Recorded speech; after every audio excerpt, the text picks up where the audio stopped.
All right, gang, come on. What is it? What is it? What did Mencia do to you that wronged you so badly?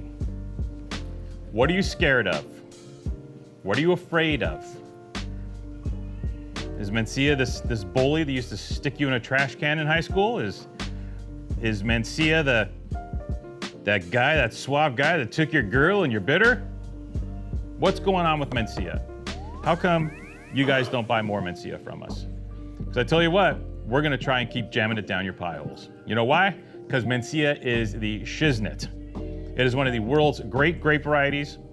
It is one of the great lost, now newly discovered grape varieties in Spain.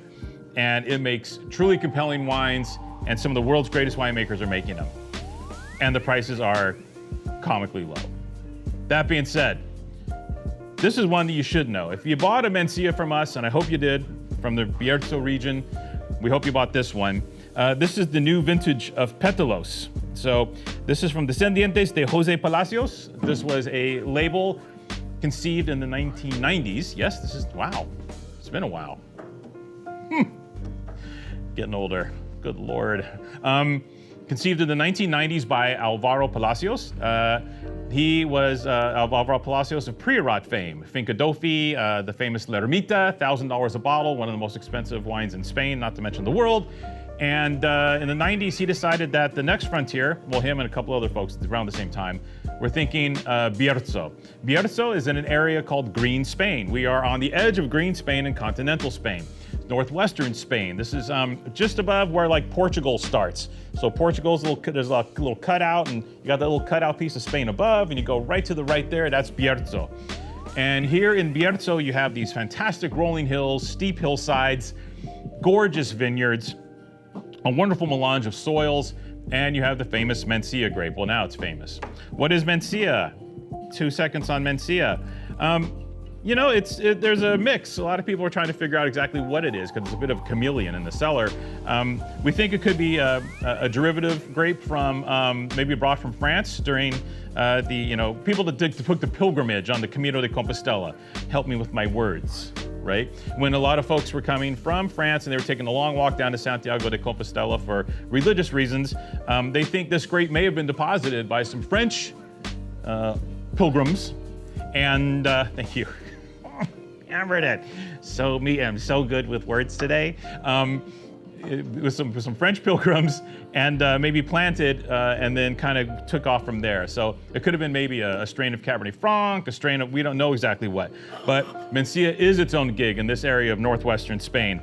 And what a beautiful wine it is. So this is Petalos. This is the entry wine from Descendientes de Jose Palacios, expertly crafted by Ricardo Perez, who is the nephew of Alvaro Palacios, as well as the foremost promoter of biodynamics in Spain. He actually translated Steiner's book into Spanish, which, if any of you read Steiner's book on biodynamics, it is arguably the most boring wine book. Well, it wasn't a wine book. It was just like a green plant book, but just about the most boring book ever written. And he translated that into Spanish. God bless him. This man is a patient man.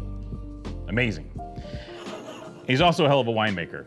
So this comes from, it's about 95% Mencia, with the other 5% just being a mix of either red or white grapes that were included in these old field blends that are 70, 80, 100 years old, that when they buy the grapes from the farmers, sometimes there are some white grapes or other red grapes. Bastardo, Garnacha Tintorera probably, some of these other local indigenous arcane grape varieties. Here's what I dig about Mencia, and we'll get into it.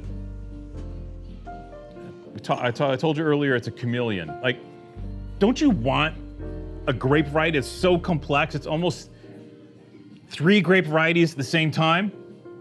That's what Mencia does, right? This stuff's amazing. For example, you stick your face in the glass, there's pepper from Syrah. There's a leafiness from Cabernet Franc. There's a cherry feel, like almost a fruit component you would get from Burgundy, from Pinot Noir, from France. It's truly remarkable what this wine does in the glass. It's not a big wine. This isn't Petite Syrah. It's not tannic like Tempranillo. It's not Cassis like Cabernet Sauvignon.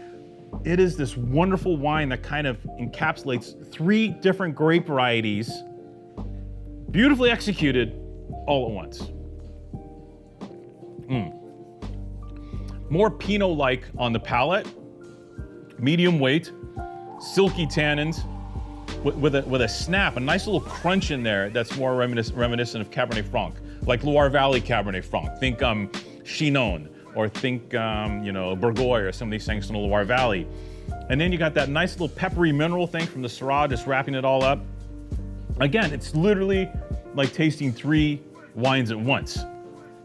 And I just think that's, from a wine geek standpoint, I think that's absolutely remarkable. And if you haven't had this experience yet, you need to have it.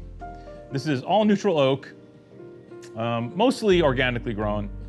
What are the catchphrases? 93 points from Wine Advocate. This stuff gets 93 points every year. He called it one of the best examples of this they've ever made. I agree with him. This is absolutely stunning, riveting wine for, get this, $20 a bottle. What costs $20 a bottle? Maybe. Is Mencia too cheap? Does it need to be more expensive? Will you buy it then? I literally don't know what to do other than tell you how great this wine is and heavily encourage you to buy large volumes of it.